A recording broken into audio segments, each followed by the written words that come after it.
Bonjour à tous et bienvenue sur Crypto Signal. Aujourd'hui, on analyse Bitcoin qui est à nouveau sur une zone critique, puisqu'on a perdu un palier, on est descendu à peu près aux 60 800 $, on en avait parlé hier. Ce qu'on va regarder aujourd'hui, c'est des gros scénarios, on va dire, dans des grosses TF, et puis essayer de comprendre pourquoi Bitcoin est actuellement à la correction. On va peut-être faire du on-chain, c'est-à-dire du Glassnode.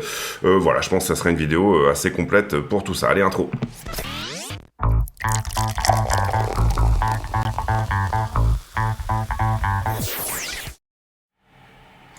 Alors, on est là donc sur le Bitcoin face au dollar, on s'est mis en monthly pour essayer d'avoir une compréhension de, on va dire, la grosse photo, la big picture.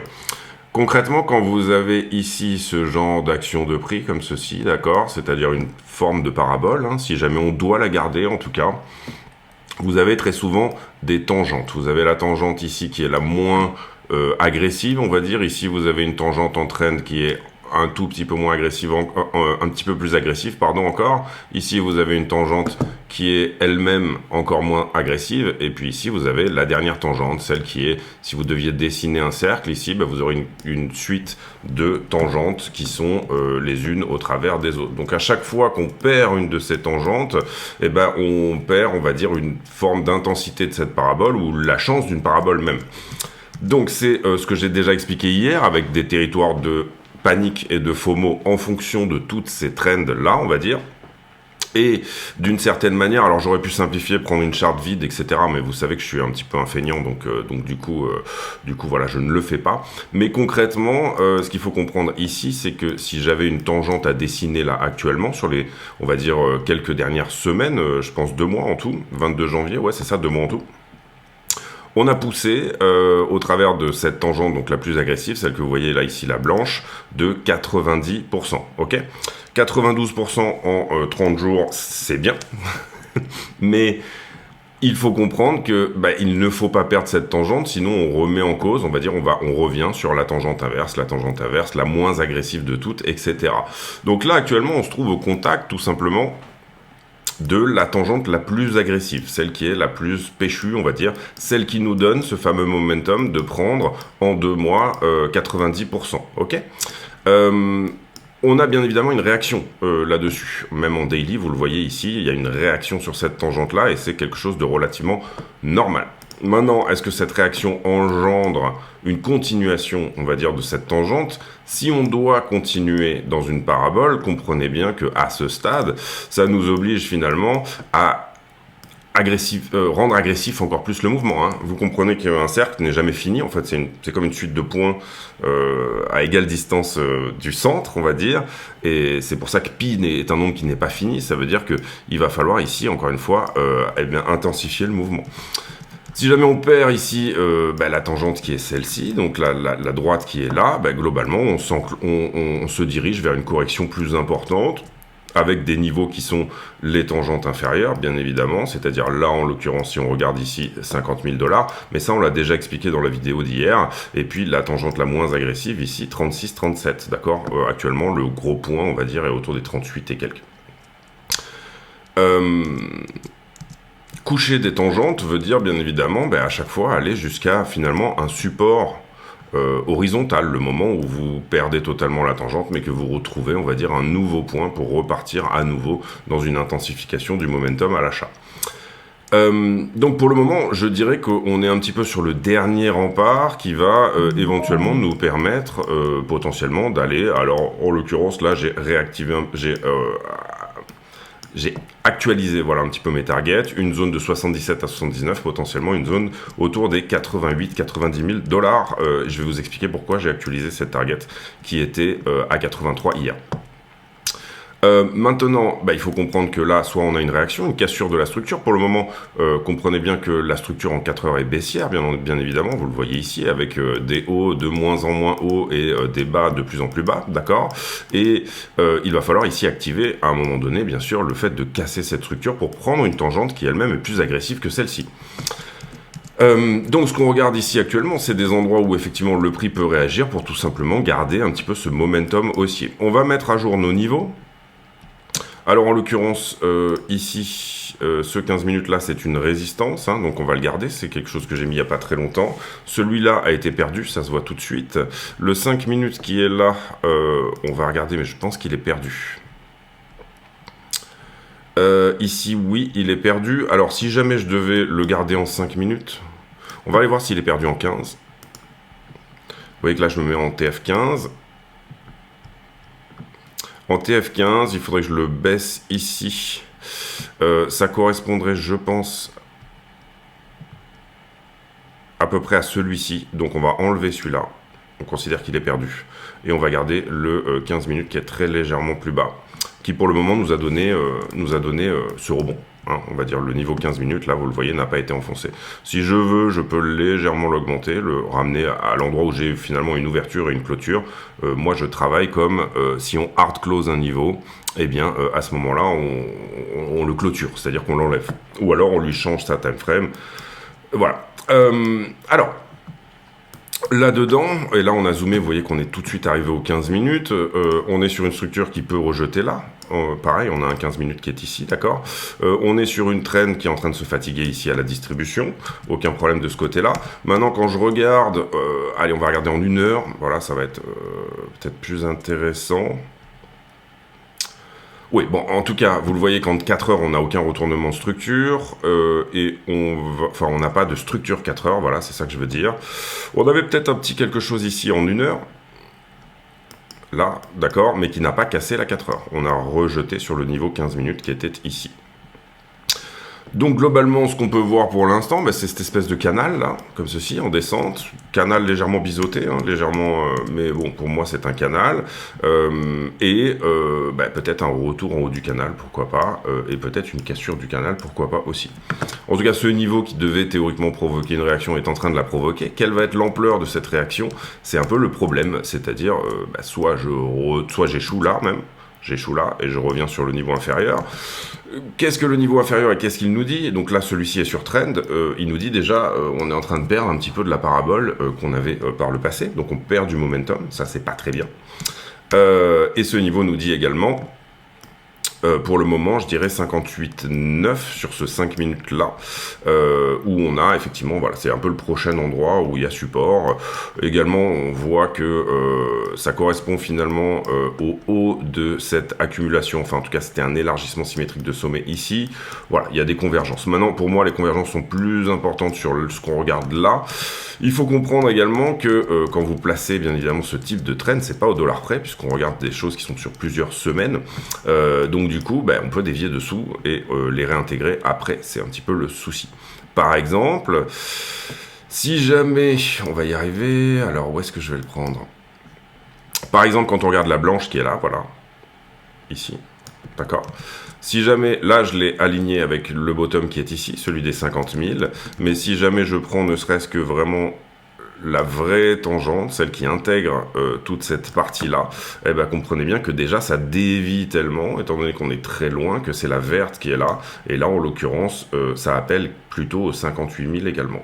Donc l'incertitude règne un petit peu dans ce type d'analyse, on va dire, mais en tout cas, ben, c'est un peu la zone qui intéresse. Maintenant, on rentre pas sur une zone en théorie, on rentre sur une zone, une structure, et certains attendent le momentum. Moi, personnellement, comme je fais pas mal d'intraday, ce genre de choses, j'attends pas le momentum, c'est-à-dire j'attends pas une divergence ou j'attends pas ce genre de choses. Maintenant, on va quand même regarder vite fait, est-ce qu'on a des divergences ou ce genre de choses ici sur la structure, et là, en l'occurrence, vous voyez qu'en 1 heure, oui. Qu'est-ce que ça nous dit, ça? Ça nous dit que le prix diminue, mais le RSI est à l'augmentation. Le RSI est pondéré par les volumes, donc ça veut dire que j'ai de moins en moins de... Enfin, c'est pas que j'ai de moins en moins de vendeurs, c'est que j'ai de plus en plus de volume acheteurs, mais malgré ça, le prix fait quand même des plus bas. Donc, ça veut dire un retour des acheteurs, hein, concrètement. Ici, bon, c'est pas moche. Beaucoup, vous le voyez, de divergence haussière, en tout cas sur le 1 heure, sur le market cipher, vous les voyez en bas ici, c'est-à-dire que les mouvements sont de moins en moins violents. Ici sur le MACD par exemple, vous voyez que eh bien, ces mouvements ont de moins en moins d'amplitude, malgré ça on fait des plus bas. Qu'est-ce que ça nous dit? Le carnet d'ordre est vide, mais j'ai un essoufflement vendeur avec un tout petit peu moins d'acheteurs, on va dire. un tout petit peu plus d'acheteurs, excusez-moi, eh bien j'arrive quand même à faire des plus bas. Donc théoriquement, voilà, ça veut dire que le momentum vendeur est en train de se calmer, on va dire ça comme ça. En 4 heures, c'est un peu moins propre, c'est plutôt à plat ici et c'est à la descente ici, mais on a quand même cette divergence baissière aussi. Stochastic Momentum Index qui est pour moi dans des zones intéressantes. Vous voyez qu'en général, quand le stock vient sur ces zones-là, ça nous donne quelque chose, hein, on va dire ça comme ça. Maintenant, il peut ramper en bas. Le problème quand il rampe en bas, et c'est pour ça que moi personnellement j'utilise assez peu tous ces indicateurs de momentum, quand il rampe en bas, ça veut dire que là on reste en bas, un petit peu sur le principe de... Ici, il avait rampé en haut, là on est resté en haut, et il a rampé en haut, donc le prix continue à faire des plus hauts, malgré le fait que tout simplement ici ça se calme, on va dire. Donc 4 heures, j'ai un point d'achat non validé sur le Cypher également, et par contre Daily, je pense que c'est un peu plus moche. Oui, Daily c'est un petit peu plus moche, on a un point de vente ici, on n'a pas de VWAP qui se rapproche du zéro, et on a un money flow qui est pas exceptionnel. Daily, on est sur les 52 RSI. Concrètement, également, hein, là je vous le dis, encore une fois, c'est pas ma méthode préférée, le momentum, mais là on est ici, et là on est ici. D'accord? Ça me dit que sous le prix, j'ai fait un plus haut, par contre, et excusez-moi, on va prendre plutôt ça. Donc par là. Sur le prix, j'ai fait un plus haut, mais par contre, sur le momentum, j'ai fait un plus bas. Donc oui, j'ai une forme de divergence daily non validée. Par contre, daily, on n'est pas en bas sur le stochastique. Et encore une fois, le MACD est un peu dégueulasse, mais vous partez d'un 4 heures pour aller sur un daily. Il faut ici que éventuellement les choses se mettent en place en daily. Bref. Concrètement, il faut bien comprendre là-dedans que du coup, on est réellement sur des zones où soit ça passe, soit ça casse, hein, concrètement. C'était des zones qu'on avait montrées. Malheureusement, alors personnellement, moi, au départ, j'étais plutôt parti dans l'idée qu'on allait larver ici en dessous. Or, on vient revisiter la trend ici la plus agressive. D'une certaine manière, tant mieux. Enfin, j'ai envie de dire, pourquoi pas. Quand est-ce qu'on valide réellement un retournement de structure? Pour moi, c'est là, d'accord. Ici, ce creux-là, je le considère pas comme majeur, on va dire, c'est-à-dire, enfin, majeur en 4 heures. Voilà, pour moi, il faut qu'on casse non seulement la distribution qui est là, mais en plus qu'on vienne prendre ce niveau-là, c'est-à-dire, dorénavant, 68 400 pour se dire que, ok, on a inversé quelque chose sur la structure.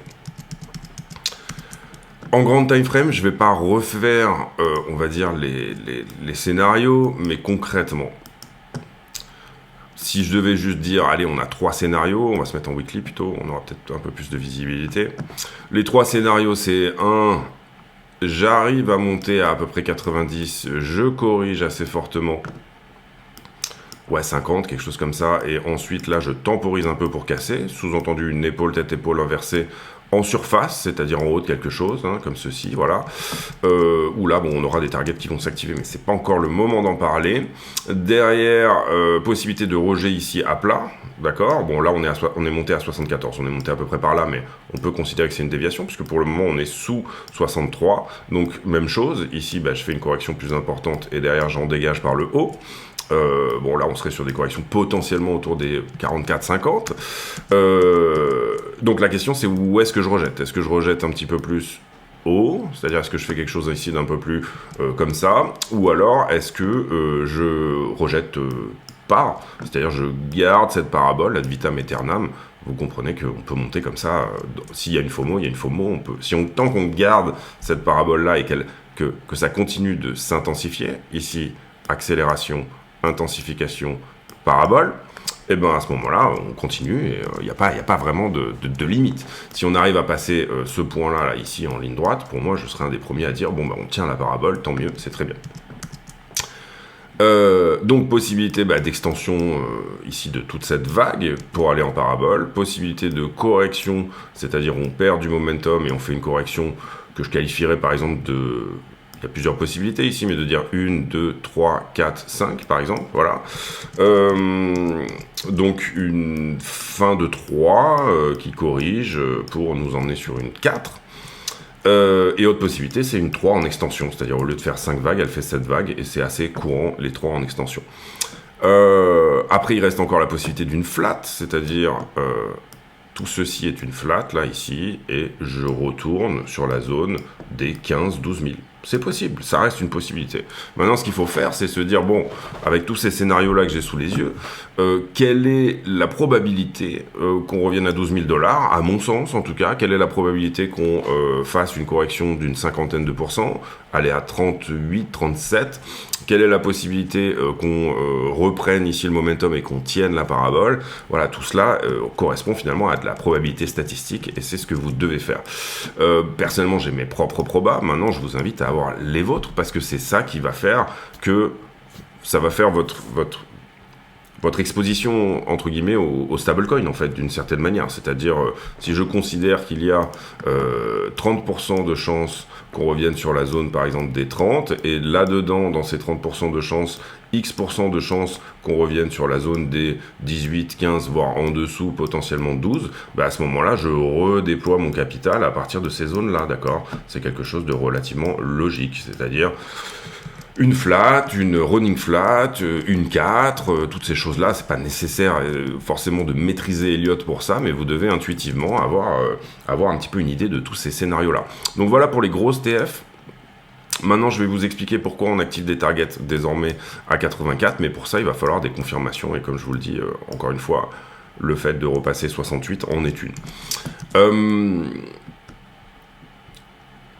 D'abord, on a la structure en soi du BTC. Pour moi, ici, on a quelque chose qui se ressemble en termes de correction.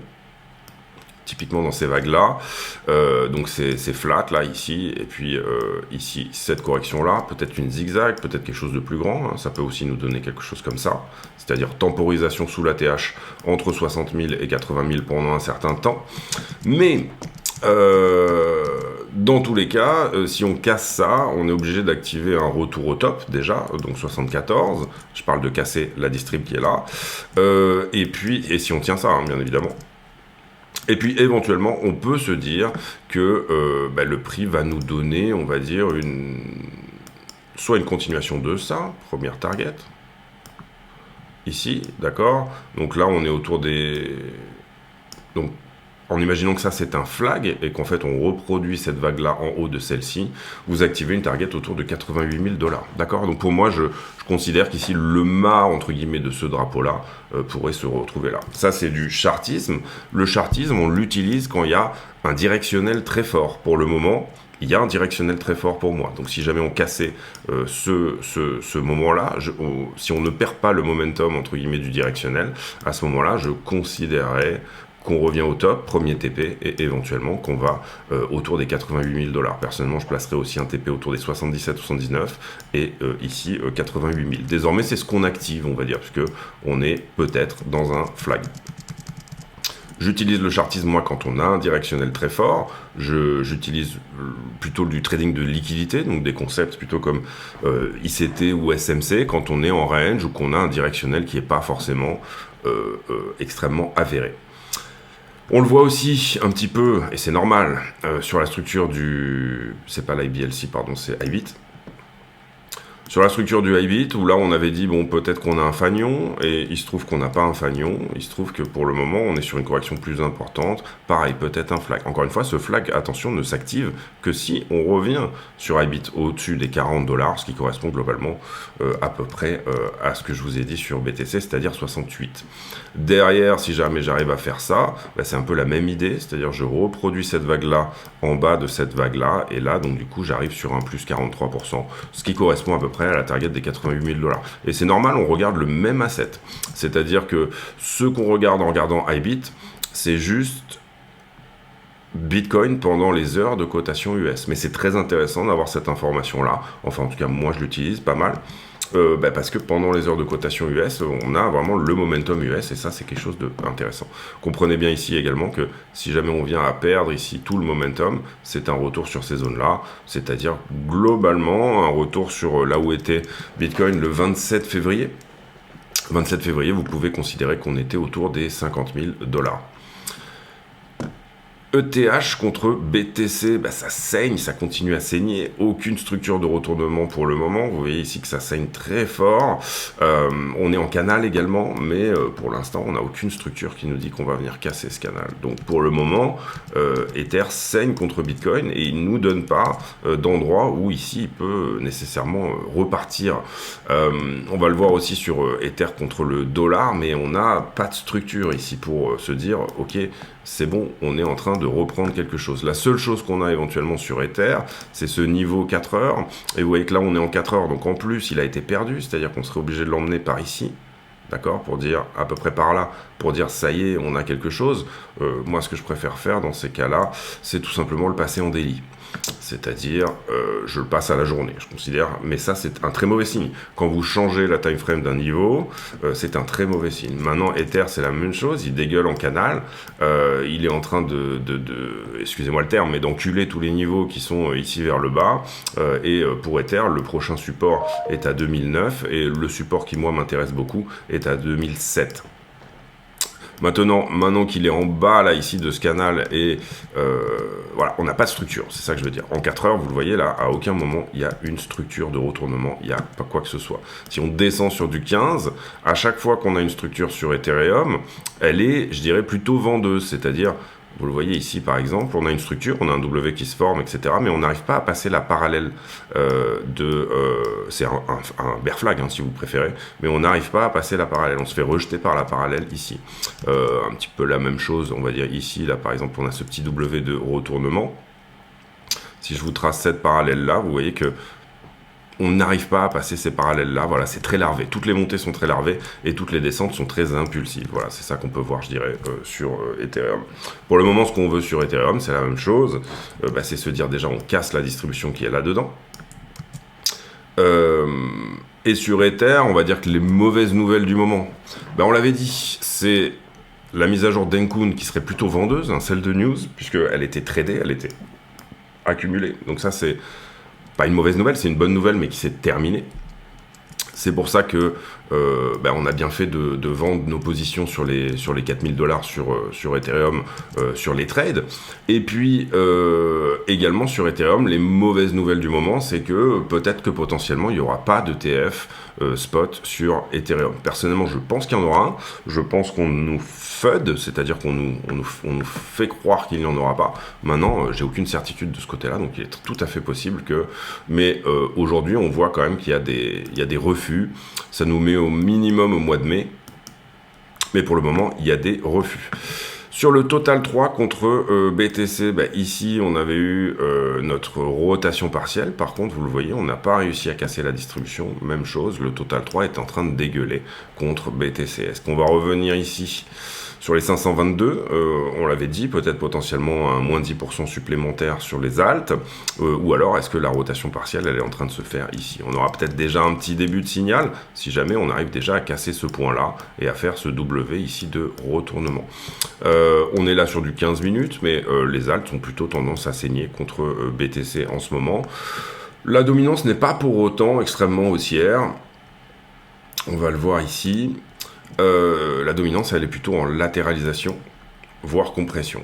On est en 15 minutes, on va dézoomer un peu. Mais là, vous voyez ici que la dominance augmente, oui, et ça depuis début janvier, à nouveau, donc les ETF.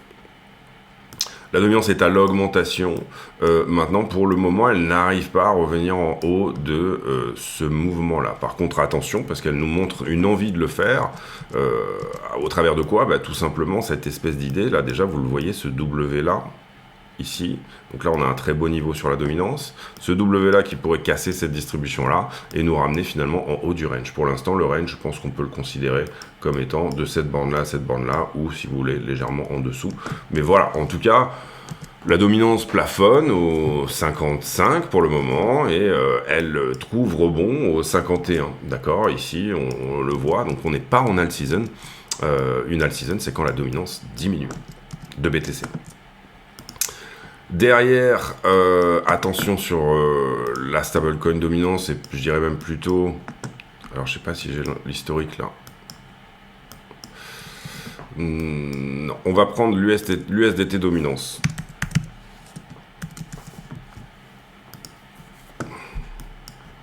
va se mettre en weekly.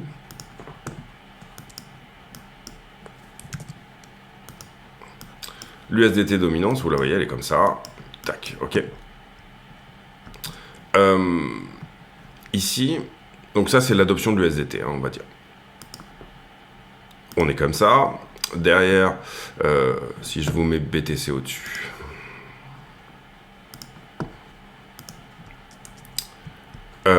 Donc ici, vous le voyez, ici, adoption de l'USDT, malgré tout, ça ne nous donne pas nécessairement des bottom ou top de marché. Par contre, quand l'USDT dominance au travers de son adoption diminue, ça nous donne effectivement des tops. Alors là, c'est dommage que...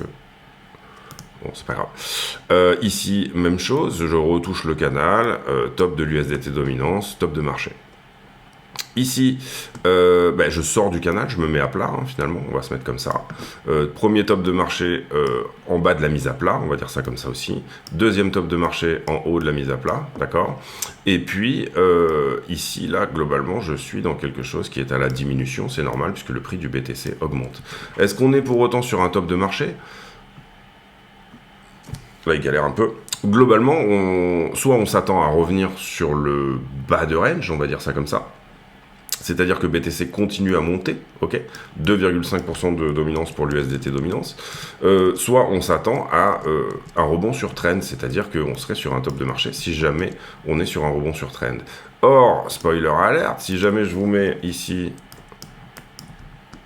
la droite qui va relier ces deux points qui sont là, parce que là on n'est pas tout à fait à plat, vous l'avez vu, eh ben on est un peu sur cette droite qui nous dit qu'on est peut-être sur un top de marché, d'accord ? Au moins temporaire. Après, derrière, on viendra peut-être l'enfoncer, peut-être que l'USDT perdra de la dominance, mais si je me situe dans un range, c'est plus d'upside pour BTC, un retour globalement dans des niveaux beaucoup plus importants. Maintenant, ce qu'on regarde là, encore une fois, c'est l'adoption d'un asset, c'est probablement une courbe en S, un peu comme ça, en tout cas sur le long terme, c'est ce qu'on verra. Mais derrière, pour le moment, je suis sur un endroit où un top de marché, ne serait-ce qu'en regardant la stablecoin dominance, est tout à fait possible. On veut enfoncer ça, bien évidemment, et on veut retourner là. Ça n'a pas de... c'est sans commune mesure pour pouvoir tout simplement continuer un petit peu cette augmentation. Mais voilà, ce genre de détail est relativement important. Il se peut aussi que là, on soit sur un rebond sur cette trend, entre guillemets, d'adoption de l'USDC, un retour ici vers les 5% de dominance pour aller finalement plus bas, et là, ça nous donnera finalement quelque chose de l'ordre de 50K, et puis ensuite 150K. Attention, puisque vous l'avez vu, l'USDT dominance, enfin la stablecoin dominance même dans son ensemble, on va dire, est quand même quelque chose qui est voué à prendre quand même de la place dans la crypto, sans nécessairement, encore une fois,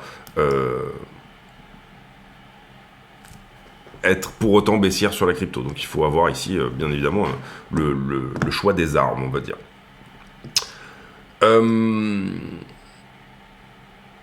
Voilà pour toute la partie technique. C'était déjà assez long, on a fait 30 minutes sur la partie technique, et je m'en excuse. Sur la partie news, je vous invite en tout cas à mettre un like sur la vidéo, c'est très important. Venir éventuellement soutenir la chaîne, sous-entendu, utiliser les liens d'affiliation qui sont en dessous, notamment BitGet avec le code LKDO et tous les autres, Bybit, etc. Pour soutenir la cause pour laquelle a été cette chaîne a pivoté vers une cause. C'était plus intéressant pour moi à tous les niveaux en termes de donner du sens, donner de l'humain un petit peu dans ce que je fais. Globalement, c'est une routine que je vais faire tous les jours, que je la fasse en vidéo ou que je la fasse normalement, ça ira peut-être plus vite si je la fais normalement juste moi à la maison. Mais voilà, globalement ici l'idée c'est d'aider un peu du monde. Donc tous les bénéfices de la chaîne sont reversés à Mécénat Chirurgie Cardiaque, qui opère des enfants qui ont eu des problèmes tout simplement cardiaques dans le monde, en France. Globalement, sur les news, on va passer un petit peu... j'ai retweeté pas mal de choses, et n'hésitez pas à aller vous abonner également sur le compte X de la chaîne. Alors ici, on a le créateur de Solana qui dit arrêtez de faire ça. Et on parle ici bien sûr des meme coins sur Solana, des Ponzi. Les Ponzi qui sont créés, on fait 50K de market cap et on parle même plus maintenant en pourcentage de profit, on parle ou en pourcentage d'augmentation de la market cap, on parle en market cap. C'est vrai que ça devient un petit peu ridicule. Ici, là où c'est intéressant, ce que nous dit Will Clemente, c'est que les 1000 bitcoins sont à l'accumulation, plus qu'il n'en faut, et ça depuis la zone finalement. On va peut-être faire du on-chain derrière, on va voir, c'est déjà une vidéo un petit peu longue, mais en gros, on a des 1000 bitcoins qui accumulent quand même. Là, on a ce qui s'était passé plutôt hier sur les ETF spot, mais on en avait déjà parlé, je pense. Binance qui regagne des parts de marché, ça c'est intéressant. Ici, j'ai du mal à croire qu'on est 12%, parce que apparemment 12% des Français seraient propriétaires de crypto. Personnellement, j'ai pas une personne sur 10 dans mon entourage. Pourtant, mon entourage est plutôt, je pense, enclin à être dans l'investissement. Mais bon, bref. BlackRock qui a créé un fonds sur Ethereum en partenariat avec Securitize. Ça, c'est très intéressant. BlackRock est très bull sur la tokenisation des actifs. Et donc là, ça y est, il se lance. Et il se lance sur Ethereum, ce qui est plutôt une bonne chose pour Ethereum. Là, on a eu les outflows de hier en ce qui concerne le GBTC. On est à 444 millions, un demi-milliard de sorties, ne serait-ce que sur GBTC sur la journée d'hier. C'est énorme. Ça, c'est un petit peu dans l'esprit de ce que je vous expliquais. Est-ce qu'on fait une 4 et on rebondit et pour aller faire une 5 derrière? Ou alors, est-ce que c'était une flat? On est sur une zone de rejet. À ce moment-là, on corrige de manière plus importante. La SEC qui retarde l'ETF Ethereum HDEX et 21 shares, donc ça nous met au 25 mai, je crois, pour la prochaine deadline. Ici, on a finalement la totalité des outflows pour hier et on a une sortie de 326 millions. Hier, on avait eu 150, donc la sortie, avant-hier, on avait eu 150, la sortie est 2 fois plus importante que celle d'hier. Le prix baisse, c'est normal que ça sorte, des ETF. Maintenant, ce qu'on veut, c'est qu'il y ait un retour des institutionnels. Pour le moment, on va dire que la zone ne les intéresse pas forcément. Si jamais il y a rebond, par contre, du côté des exchanges, là, ça peut éventuellement les intéresser. Ou, voilà, on va voir ici. Et encore une fois, venez vous affilier sur la chaîne parce que, voilà, on fait des choses bien. On passe sur Wall Street Journal, c'est pas forcément de la news. Ici, on a parlé de cette news déjà hier. Ici, on passe sur celle-ci également. La plus grosse perte en une journée depuis la liquidation de FTX, depuis FTX, c'est vrai. Ici, on en a parlé également. Goldman Sachs voit plus d'institutions qui plongeraient dans la crypto. La Fed ce soir, on refera probablement une vidéo ce soir. En général, je fais un décryptage du discours de Jérôme Powell. Donc 19h30, ça nous fait une vidéo vers 21h probablement, qu'il y aura une deuxième vidéo dans la journée. Au Royaume-Uni, l'inflation qui baisse à 3,4%. Ici, pareil, des analyses sur ce que va nous dire éventuellement la Fed. Et puis, voilà. En termes de calendrier économique, pas grand-chose. On aura révision du GDP la semaine prochaine. Bon, on regardera la semaine prochaine. PCE également pour vendredi prochain. Donc on regardera tout ça la semaine prochaine. En ce qui concerne les liquidations, et j'insiste, mettez un like sur la vidéo. Sinon, ça veut dire que quelque part, si vraiment vous mettez pas ce like alors que vous regardez le contenu tous les jours, c'est un petit peu du vol de contenu, d'une certaine manière. Voilà, je fais tout ça gratuitement, donc n'hésitez pas à aller pousser l'histoire. Je pense qu'on est à 15 ou 20% de likes, 15% de likes sur les vidéos. Voilà, ça serait bien qu'on fasse encore plus. Surtout pour ceux qui regardent l'entièreté de la vidéo et ce, quotidiennement. 540 millions de liquidés hier, c'est plutôt péchu. C'est une journée 2 fois plus importante que ce qu'on a en ce moment. 300, c'est normal, il y a une très grosse action de prix vers le bas. 342 millions sur Bitcoin plus Ethereum. En ce qui concerne le carnet d'ordre, j'ai des ordres qui étaient là dans la zone des 60 qui sont un peu débinés. Ils ont été redispatchés un peu plus en bas, j'ai l'impression, peut-être par ici, voilà. En tout cas, là, il y avait un mur d'ordre un petit peu autour des 60 000 qui a bougé. Il y en a une partie qui reste, mais vous voyez ici notamment quelques ordres. Alors, ils se sont mis plus bas. Ah non, pardon, c'était un bug. Non, pas nécessairement. J'ai quelqu'un qui s'est ravisé ici à l'achat. Pas beaucoup d'ordre à la vente, donc si on voulait rebondir, on n'aurait pas grand-chose pour nous arrêter. Il n'y a vraiment pas grand-chose jusqu'au 68. Ouais, c'est ça, 70. Donc ça dénote. Ça dénote le fait qu'au travers de cette baisse, on n'a pas des investisseurs non plus qui se disent, bon, au prochain rebond, entre guillemets, je vends. Les marchés en levier, on va se mettre en 5 minutes ici. On est bien sur BTC. On a pris ce niveau-là.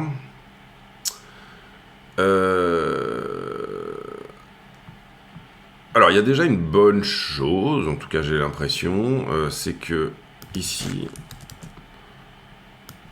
le top est très légèrement shorté.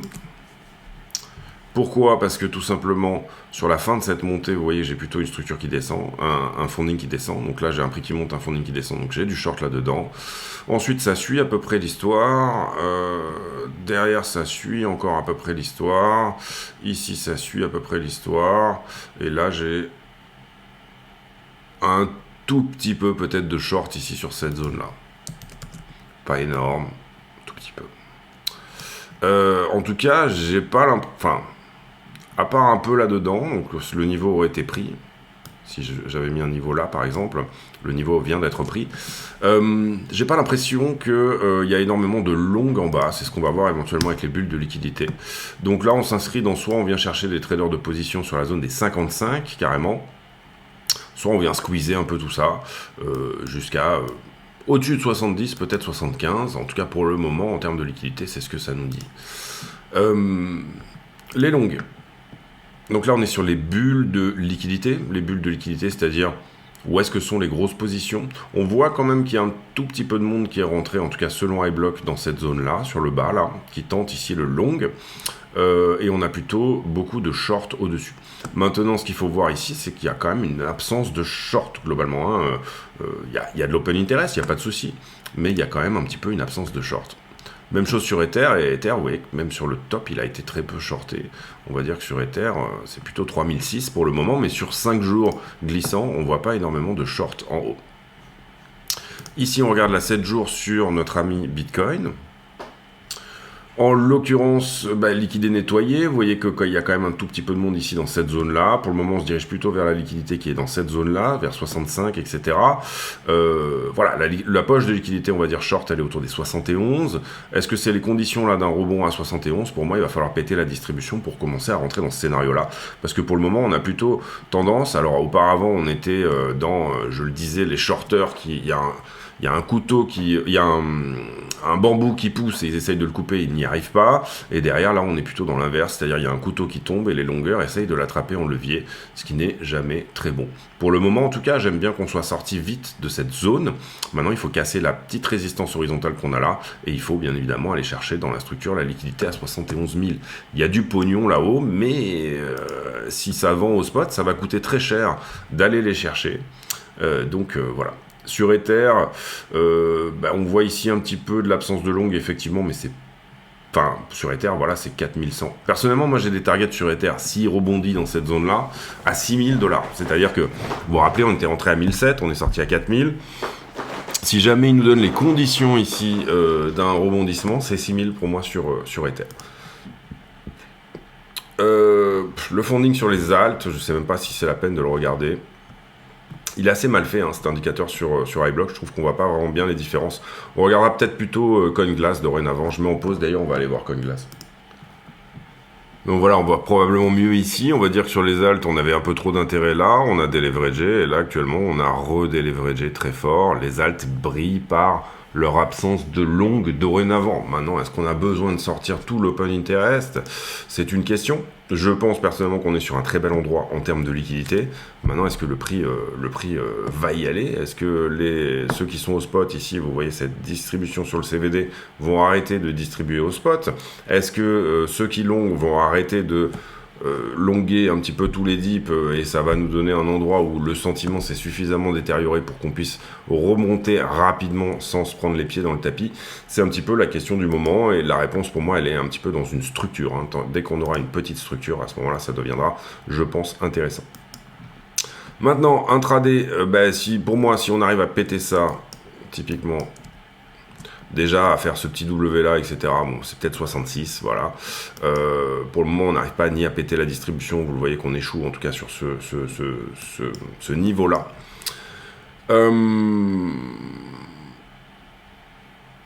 Ce niveau-là est très important, 68. Voilà, sur l'intraday, en tout cas, voilà, pour moi, j'ai plutôt tendance, dans ces cas-là, à pas trop rentrer, regarder des, je sais pas, des vidéos sur la pêche des aborigènes, aller faire un tour, voilà, je cherche plutôt une direction, encore une fois comme ça, contre-tendance, hein, puisque là, si on prend du long, on va contre le 4 heures.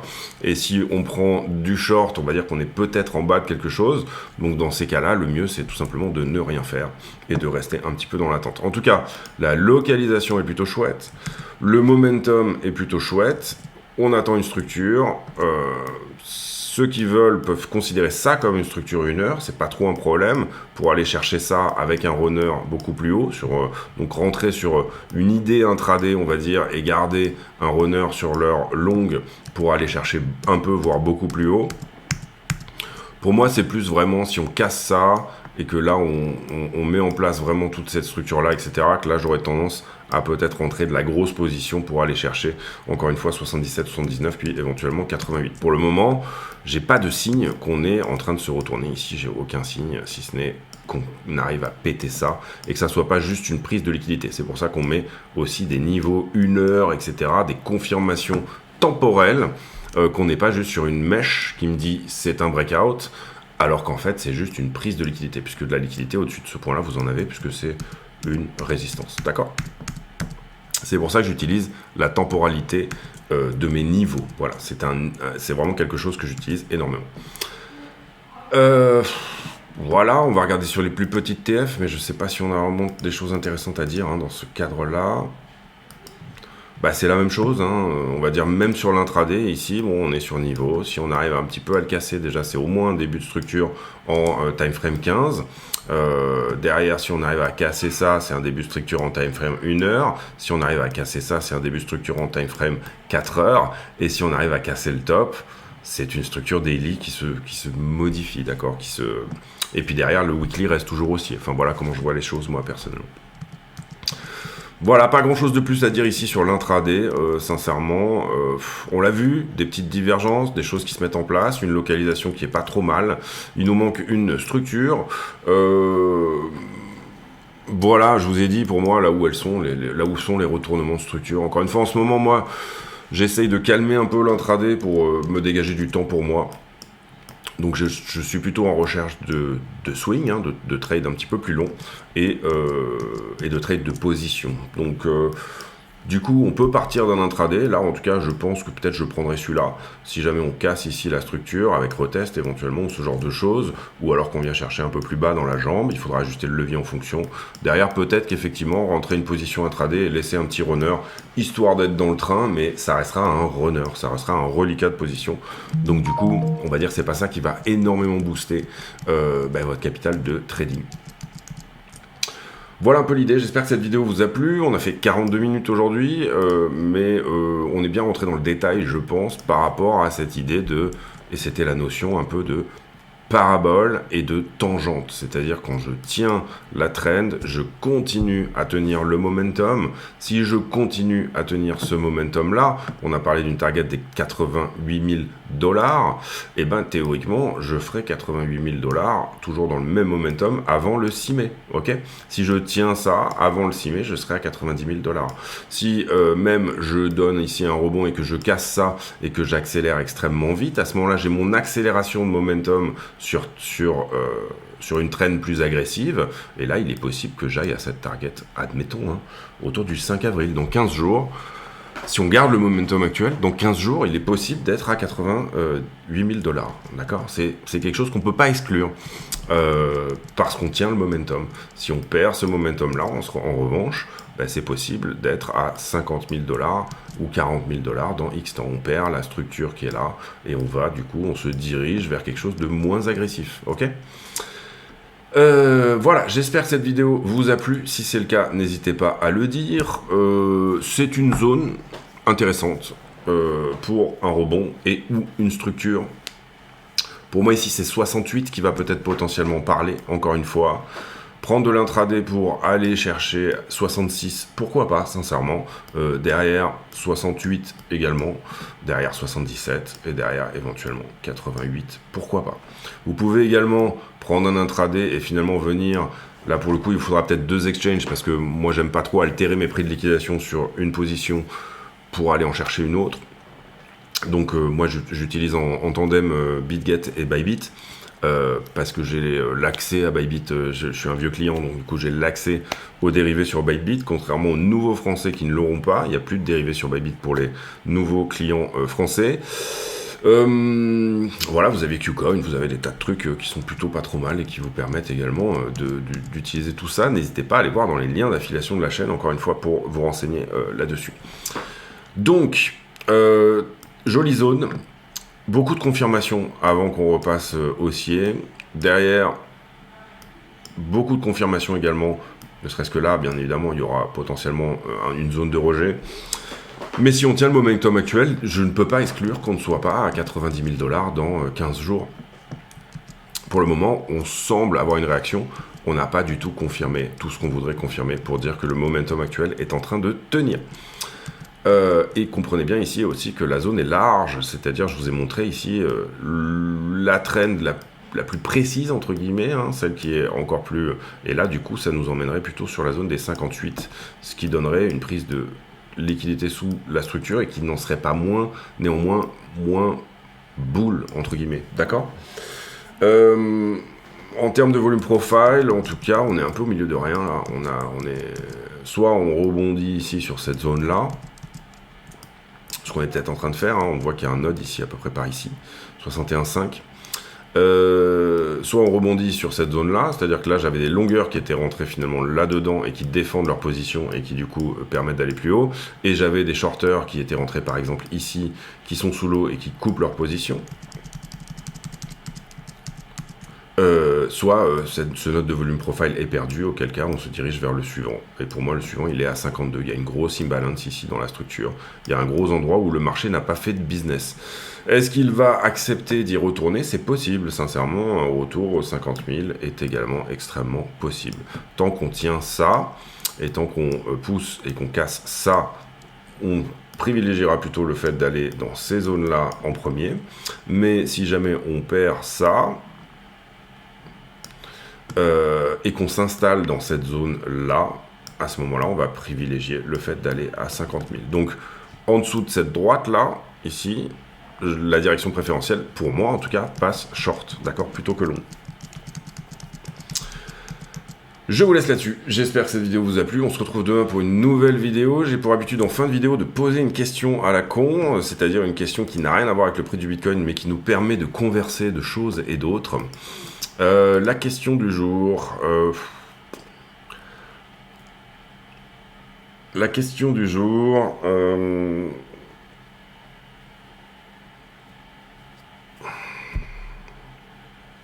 J'avoue que j'ai assez peu d'idées. Quels sont vos pronostics? Tiens, qu'est-ce que va nous dire pour vous Jérôme Powell ce soir? Est-ce qu'il va avoir, donc mettez en commentaire, plutôt un discours plutôt dovish, donc pro rotation des taux, pro coupe sur les taux, ou un discours plutôt hawkish, c'est-à-dire il faut qu'on tue l'inflation, etc., etc., etc. C'est la question du jour. On refera probablement une vidéo ce soir qui sera une traduction du discours de JJ et puis également bien sûr notre avis un peu sur la question par rapport à ce qu'il a dit, etc. On se retrouve tout à l'heure du coup et passez tous une très bonne journée, à très bientôt.